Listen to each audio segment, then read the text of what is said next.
When my high school students ask me why they have to have a separate notebook for their math class, I always ask them the questions that you see on the screen. And of course, the answer is always yes. So I tell them that these are the reasons why we need to have a notebook in mathematics, to keep them organized and they could find everything in one place. So in this presentation, I am going to show you how I teach my students how to set up their interactive mathematics notebook. Here are the two definitions of an interactive notebook that I used with my students.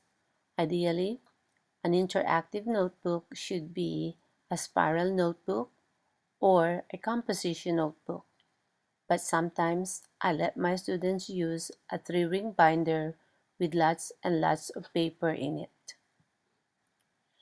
So, how is an interactive notebook different from another notebook? Well, it's on the orientation. With an interactive notebook, the left side of the notebook belongs to the student, and the right side is what the teacher teaches or the content.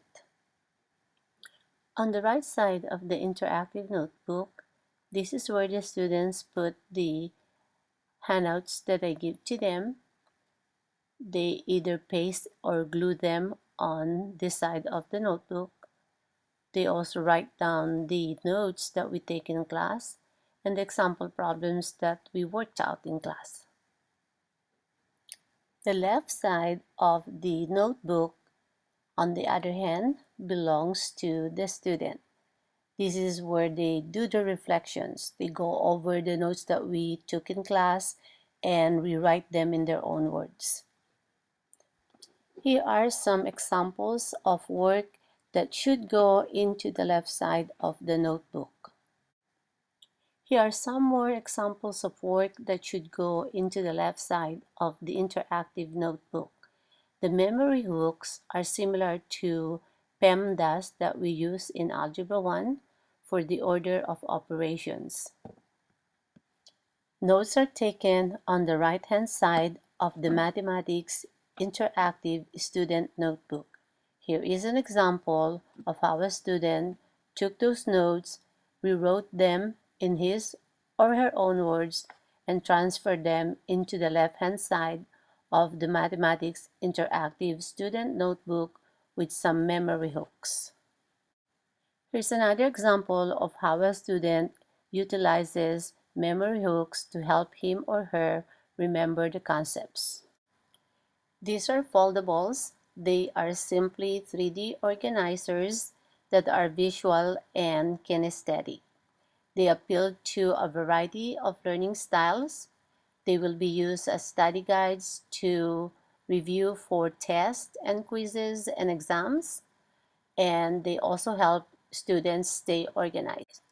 A familiar graphic organizer, the Venn diagram. So how do we maintain our interactive notebook? Make sure that you date and number each page, both the left and the right.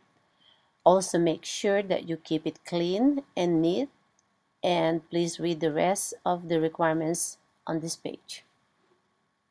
Let's see how much you have remembered. Just a quick check. And that's it. That's how you set up a Math Interactive Student Notebook. And thank you for watching my video.